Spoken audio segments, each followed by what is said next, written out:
Hey everybody, welcome to TIW Podcast. I'm Eric, and today I watched WWE Monday Night Raw, episode 1388. This was broadcast on December 30th, 2019, and I'm calling this episode the Charisma of Everything.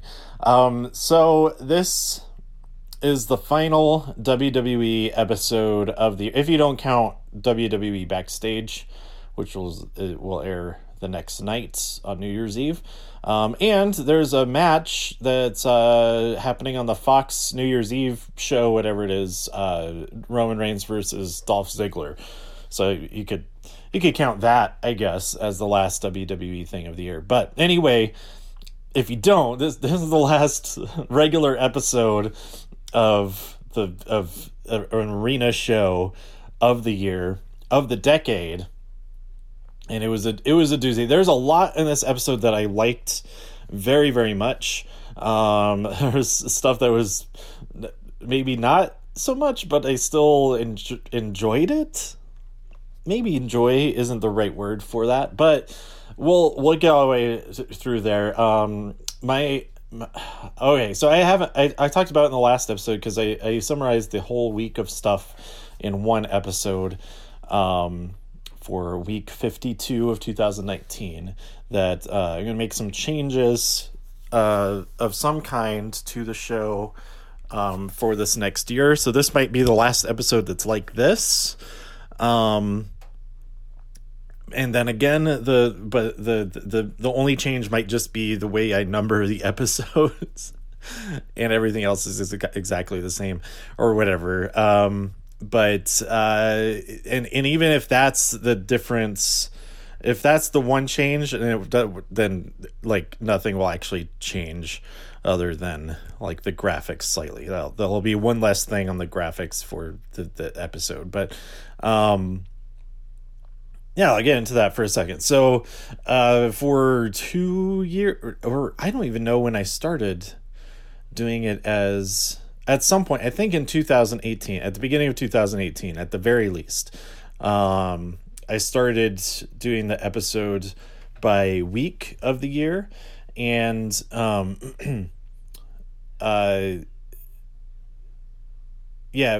week of the year, and so it'd be like, the last week was week 52. There was only the one episode for the whole week, so it didn't have a part. But it'd be like week 52, part 1, Raw episode 1385, whatever. And so that's how I number the actual file names for everything for the past at least the last 2 years, I think. And I wanted to change it a while ago, but the completionist in me thought I need to finish out the year and make it all the way to week 52 of this year also, and then it's like 2 complete seasons of the podcast or whatever. But this is only 4 episodes that were about well, there are a couple here and there that were about stuff that isn't WWE. Mostly it was stuff like All Out and Double or Nothing, and for a couple weeks there, AEW Dynamite. Yeah, I kept that up through all the way to the end of this year, and I think from here on, starting with this episode, because I don't think I'm going to call it, I'm not going to number this episode week 53 part 1, because this is the only episode that I'm doing for week 53 of 2019, because the rest of this week is 2020. So yeah, just a long rambling way of saying I got slightly distracted while I'm gonna visit this topic real quick by a message that I saw popped up in the chat, in one of the wrestling chats I'm in. But what was I saying? Yeah, I got even more distracted by mentioning that I got distracted. So yeah, I think the episodes, I'm just gonna to number to match the episode number of what I'm watching. So that'll just be the name of the show, and I might put the date in the in the file name as well, to keep everything in chronological order in relation to each other. And I think that might be a good thing to do, especially if I start. Okay, so here's another thing. I do absolutely want to watch NXT UK, especially with the takeover coming up in 2 weeks. And I think the best bet for that is not to get caught up on all the episodes. There's like 20 episodes probably. Not that. Like 12 episodes at least since TakeOver Cardiff. I'm not going to watch all of those. I'm just going to start watching it as of this week. And since they are all the shows now are on different days of the week, except for Main Event. Main Event is on the same day as NXT UK now. And 205 Live, at least for right now, is on the same day. But anyway, because NXT UK is on a different day of the week, that it works out with the file naming and stuff and all that. But even if I didn't put the dates on there, I'd still do... I am going to put the dates on there. Yeah, I am. Yeah, keep everything... Because that was the main thing with numbering by week number, is to keep everything in order, like chronologically throughout the year. But could do that with just putting the actual date in there and then not worrying about when the putting it in the title or anything. Anyway, and I think that also kind of match up a little bit more with it being today I watched. And even if I don't watch it on that actual day, I mean, that's the format I've been following anyway. So yeah, so let's talk about Raw now.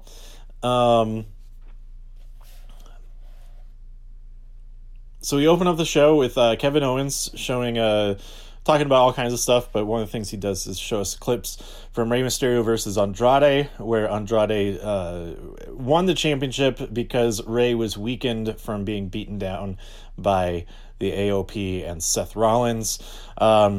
Because story wise, it happened just a couple of days before, although in reality it happened a week and a half before that. But anyway, it's they kept the continuity going there for Rey to be weakened enough to be defeated.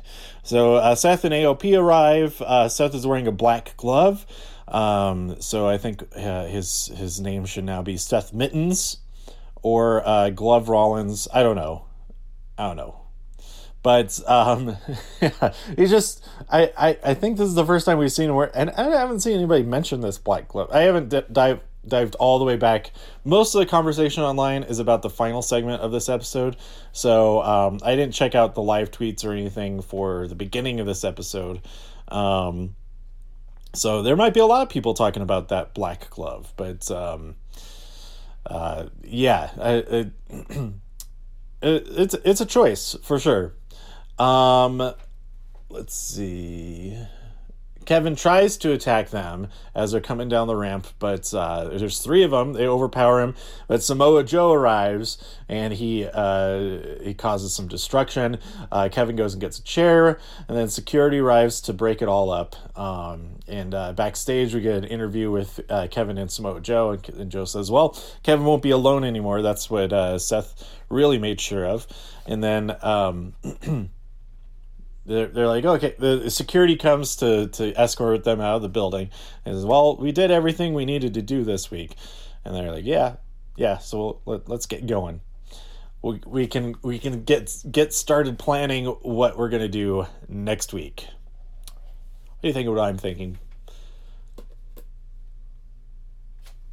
That we're going to take over the world. I was trying to think of what Pinky would have said in response to that, like a weird observation that he always has from Pinky and the Brain. That was a really bad reference to Pinky and the Brain. Anyway, later on, jumping forward, I'll talk about this. No, I will jump forward a little bit because I want to talk more about this match. So after the match that happened next, Seth and AOP has security around them because they're about to be escorted out as well, and he as well, you don't have to, no need to put your hands on us or anything. We're going to get out of here too. And none of these guys from either side of this confrontation, Seth and AOP, Kevin and Joe, or Kevo and Joens, Samovan Joens. That's what their combined name is, if you ask me. Kevin tweeted K Joe, which is that's a lot easier to say. So that should be what it is. But anyway, none of these guys come back the entire rest of the episode. I think that's the first time that has ever happened on an episode of WWE television that's, let alone, like, one person staying gone after security escorts him out, but, like, all 5 people were asked to leave, staying gone the entire rest of the episode. Unprecedented. But that doesn't say that they came back for a dark main event. But with what chaos happened in the actual main event, that was fulfilling for the entire night. There's no way they had a dark match after that. But yeah, because they would have to clean up so much stuff to make that to get ready for a dark match. So anyway, we'll get to that in a minute. Before Seth and AOP leave, we had a rematch from TLC. Aleister Black versus Buddy Murphy, and this match was freaking awesome. Go watch. This is the match of the night, absolutely. And it's great. I mean, it wasn't the last thing, but it was a great first match of the last episode of the century. Not the century, of the decade. But Alistair hits Buddy Murphy with 1.5 black masses. The first one was kind of like a bent-legged one that clipped him on the shoulder more so. And then he hit him with a proper one to take him out in the end. But, man, that's just 1.5 of many, many things that happen throughout this match. That's just awesome. So go check this match out. We then had Rowan, after Seth and AOP leave, Rowan approaches Lana, who's getting ready for her wedding, asking her why he wasn't invited, if it was a mistake, or if she doesn't like him. And then she starts to answer, or maybe she didn't even start to answer. He's like, well, it doesn't matter what you think, blah, blah, blah. That's what I was going to talk about, the message that I was distracted by. But I'll get to it after this. So Rowan faces a local guy called Kip Stevens, who has learned to stay away from the cage. He's running away, and then as he realized he was getting close to the cage, he's like, oh no, I shouldn't go near that. But because he didn't go near it, that meant he was more near Rowan himself, and he got killed. Rowan defeated him quite easily, of course. Okay, so another sidetrack here. In the wrestling chats, let's see. So Satin is one of the people on here. I've talked to her quite a bit. Aside of just the regular chats, I picked up a program for her, sent it off to her from SummerSlam and all that. But anyway, she posted information about Royal Rumble meet and greets, Royal Rumble weekend. That these people would be at the Autograph Show of Texas at the Pasadena Fairgrounds. And I looked it up. Pasadena Fairgrounds is about 22 miles away from downtown Houston, which is quite a bother for someone who isn't going to have a vehicle for that trip. So it's a bit of a bummer, but it would have been awesome. The 4 people are Sasha, Charlotte, Bray Wyatt, and Randy Orton. And I haven't met Bray Wyatt or Randy Orton yet, and it would be pretty cool to meet one of them. But also, I don't know how much. I'm going to see how much the tickets are for those. Let's see. $79. That's not bad, but I think you might also have to. It's the Autograph Show of Texas. So you might also need to pay for entry to the show, to that autograph show. Maybe it's only like $5 or something like that. I don't know. But yeah, it is a bother that it's so far away from downtown, because anybody who's coming from out of town might not have a vehicle, and that I am one of those people who will be in that type of situation. Although I am considering renting a car just for Monday, so I can go to Raw in San Antonio, because I'm pretty bummed out that the entire weekend with SmackDown and Raw aren't all in Houston. But it does make sense. It does make sense. But yeah, so if any of y'all listening are heading to the Royal Rumble, and you're going in a vehicle, then you can go check that out, the Texas Autograph Show, or whatever it is called. I already forget what it's actually called. The Autograph Show of Texas. There we go. Okay, back into it. Charlotte announces that she'll be in the Royal Rumble, and then she issues an open challenge, which is answered by Natalya, and Natalya is defeated by Charlotte via figure 8. But in the middle of this match, before a commercial break, the 24/7 championship interrupts with R-Truth being chased by a bunch of guys, and Charlotte's frustrated hits Eric Young with a big boot before we go to commercial. There is no resolution to this. It was just like over with by the time we get back from commercial, and I may have not been paying attention, but I don't think they even like mentioned it after the break. Like it did not play into the outcome of the match at all. It was just like, oh, this is how we're going to commercial. But yeah, this match, there's some good stuff going on in this match. I felt like the crowd was really getting into it.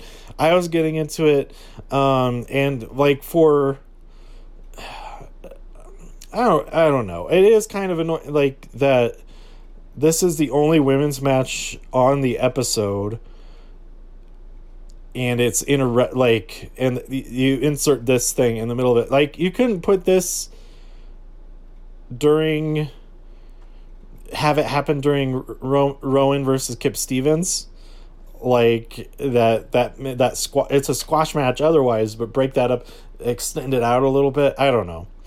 But after that, Becky announces that the match is official: Becky versus Asuka at the Royal Rumble. That she demanded it because she would not talk about contract renewals until she got what she wants first. So there you go. That's part of that story going on. We got another vignette from Liv Morgan. She said, "Someone once made me feel different, and I'll strike when I'm ready." She said more than this, but she said, "I'll strike when I'm ready. I strike when I'm ready, and I think I'm ready right now. Are you?" And we'll get back to that. Not SmackDown. Street Profits. I circled the SP, and it made it look like an SD. Street Profits versus the OC. AJ gets ejected from ringside early on in the match, and Street Profits get the win to become. They beat the best tag team in the world, so that must make him the best tag team in the universe or the multiverse, or however. Poor Dawkins. He's trying to remember explanation of the multiverse, and it just didn't go very well. But that's okay. We got lots of rope shaking right before that, and they have a lot that they have to say every week. It's really remarkable, especially for these guys, how much script that they have every week to go through, to deliver. So, I'm not gonna I'm not gonna hold it against him. I appreciated the what they were going for, and maybe they'll try again at some point. I don't know. Next week it's gonna be a triple threat: Street Profits versus the OC versus the Viking Raiders. Because Street Profits beat the OC, and the OC beat the Viking Raiders in a non-title match. So logic dictates that they both deserve a championship opportunity.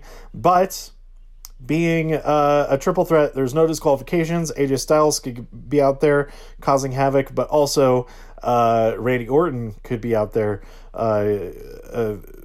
We'll get to that in a second. Randy Orton could be out there to help either the Viking Raiders or the Street Profits or whatever he wants to do. He does what he wants when he wants. Then we had Kurt Hawkins and Zack Ryder in a handicap match versus Drew McIntyre. Oh, I love Drew McIntyre. He's so great. And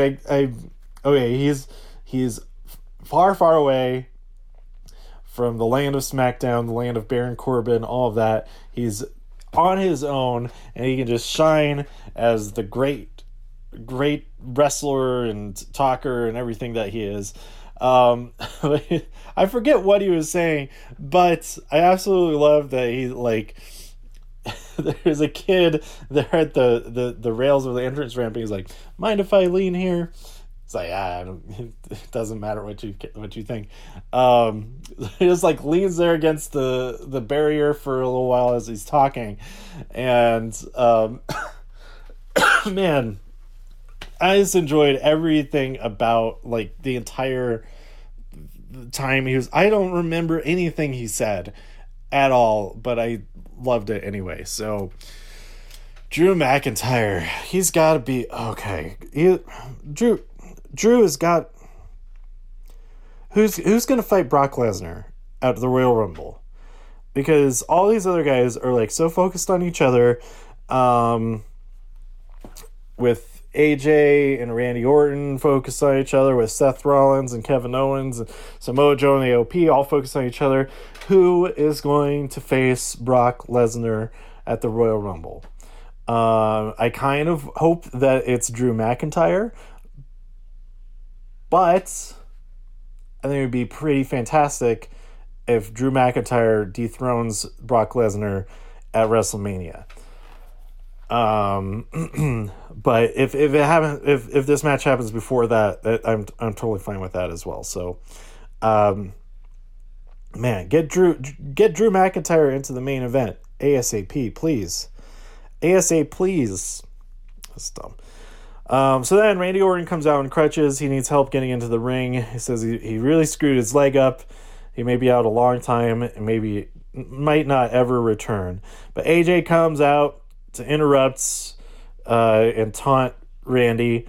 He says, "Oh, the next time we're going to be able to fight, you're going to try to come back by WrestleMania? Well, I'm going to retire you at WrestleMania." And he kicks his crutch away.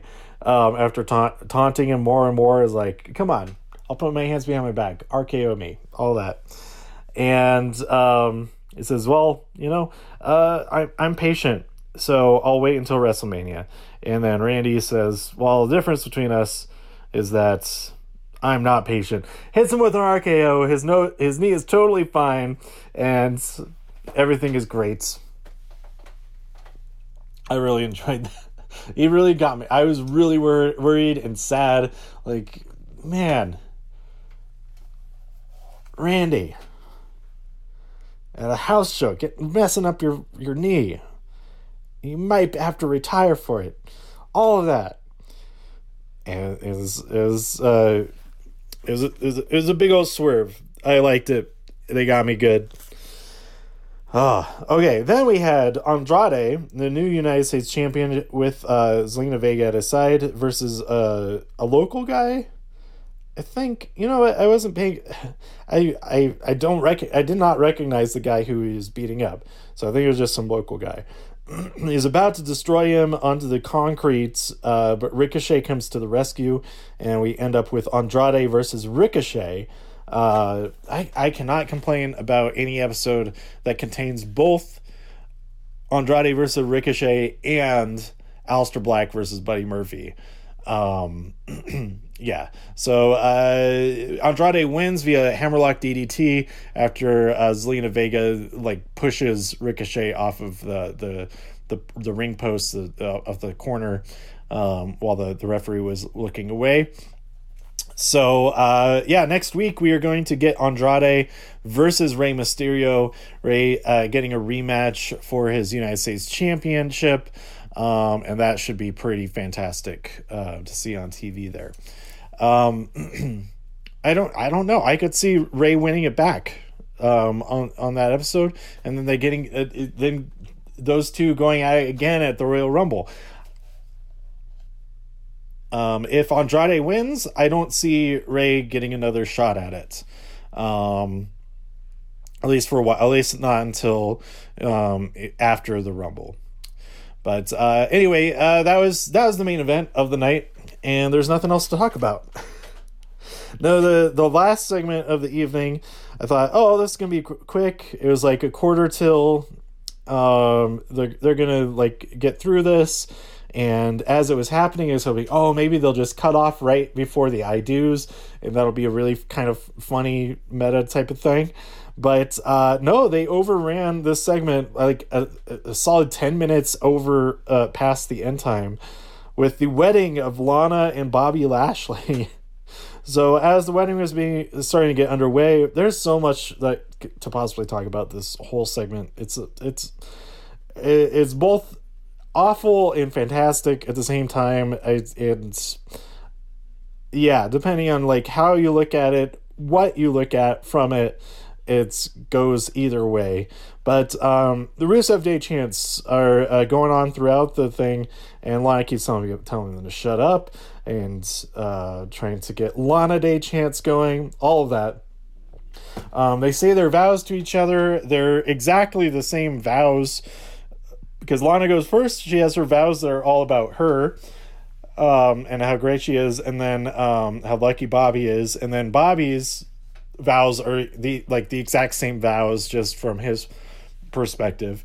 So some guy objects before, during the speaking out forever hold your peace thing. Some guy comes out and he says he's Lana's first husband, and Bobby Lashley beats him up, and then some girl objects, and she says she's Lashley's first wife. She starts to get into her story, and Lana just knocks her off of the apron. She doesn't even get to tell her entire story. And then Liv Morgan objects. She's wearing a Tarzan cut suit. I'd never seen a suit like that, but she goes on and on about how she got through this last year because she was in love with the person who's in the ring, and that she can't let this happen. She couldn't believe that this person would do this to her. And then Bobby is like, I've never touched this woman in my life, or whatever he says. And Liv's like, oh, no, ew. Or whatever. She doesn't say ew. It would have been great if she said ew. But maybe she did. I feel like if she didn't, she definitely should have.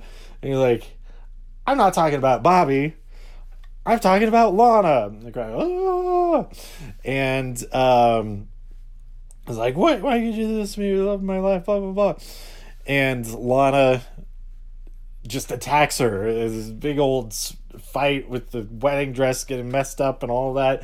And it's all, and then it ends up being kind of a distraction, because inside, she gets kind of cleared from the ring, but things aren't over with yet, because Rusev, he's in the cake. So there's one last interruption before they say I do, and I do.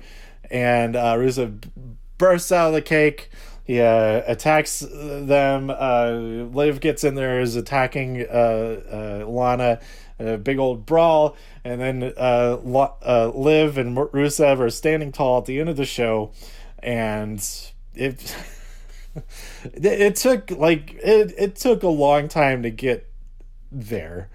I think they could have cut out 5 minutes from this, and also probably 5 minutes of the Randy Orton thing was really great though, but it could have been just as effective 5 minutes shorter than that, and it would have ended right on time for the whole episode.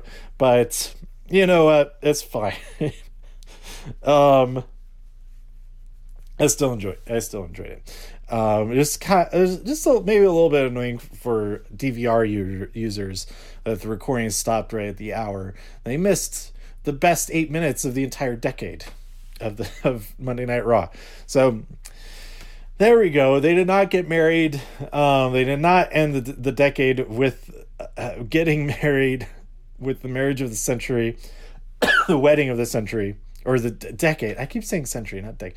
Anyway, we'll see what happens next. It's not this freaking story continues on and on and on, and it's, man, I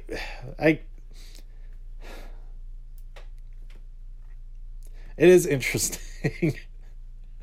It is interesting, and it's dumb also, and I don't know. I think I'm holding back judgment as far as the Liv Morgan's participation in this. Although, okay, it's not clear.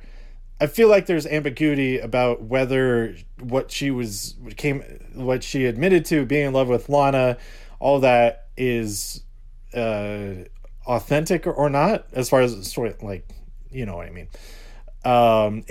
Was she actually, and not actually, but as far as storyline goes, what is she actually in love with Lana, or was it all part of this plan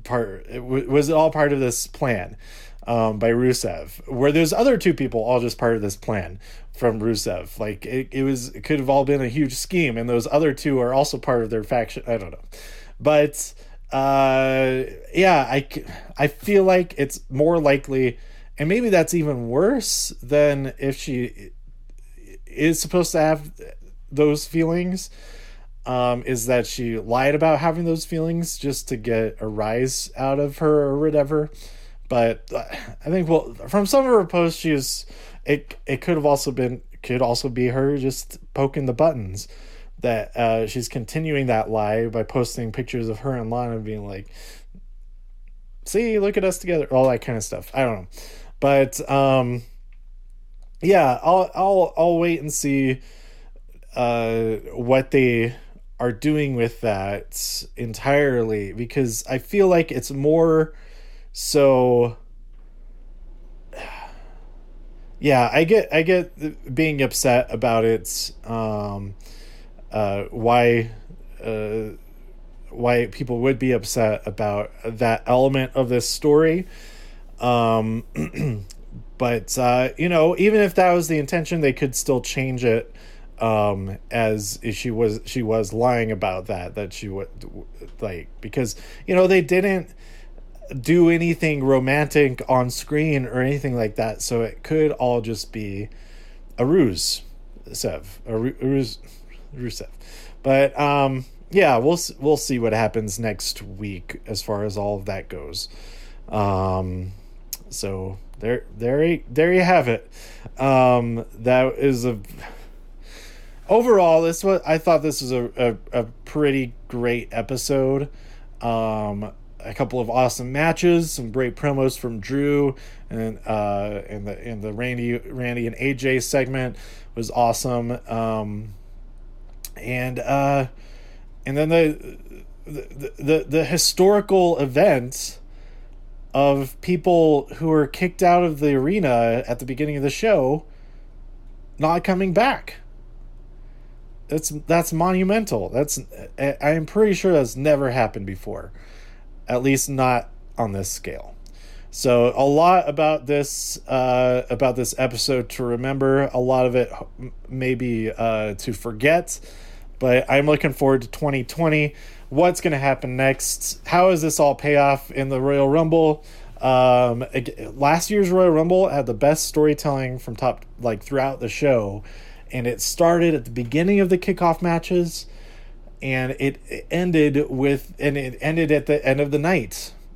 And who was heavily involved in that story, who are the unsung heroes, not heroes really of that story, but they don't get the recognition of making that story happen as much as everybody else in the story, was that Rusev and Lana, and I think it was a Rusev Day, the team match.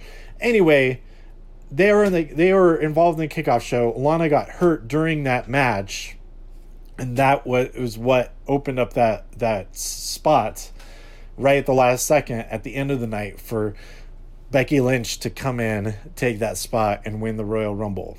After having lost to Asuka in the SmackDown Women's Championship match. So, like, this story of Lana and Bobby Lashley, Rusev, Liv Morgan, all this could be, like, permeate throughout the night of Royal Rumble, and it could pay off being, like, a really cool thing like it was last year. Even if they're not the actual focus of the outcome of that. But we'll see. I don't know. Maybe Rusev wins the Royal Rumble. That would be a Royal Rumble Rusev Day. Okay, so that's it. This has been quite the episode. This has been a much longer episode than my episode just recapping everything from last week. This is the. I'm going to record one more episode before the end of this year, and the year ends. Talking all about Death Stranding, and that's going to be. I'm just going to talk about it. It might be like an hour-long episode, but this is the last WWE episode of the year. Let me know what you thought about it by tweeting me at TIW Podcast. Go to TIWpodcast.com for more reviews. If you enjoyed this episode or anything else on the site, please share some links with your friends. Subscribe on iTunes, Spotify, Stitcher, YouTube, wherever you like to listen. Stay safe out there in all the infinite multiverses. And I'll see you next time here on TIW Podcast. But first, the title, Charisma of Everything.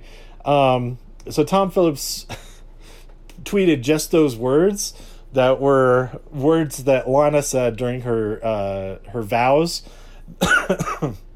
where she was talking about, like, comparing herself to, I don't even remember. It was a bunch of words kind of mixed up in a salad, with the general gist of she's better than every other woman that Bobby could ever possibly have. And she said something like, my charisma of everything exceeds everybody else's, something along those lines. So that's what that's from. So, all right, that's it. Thanks for listening. Bye.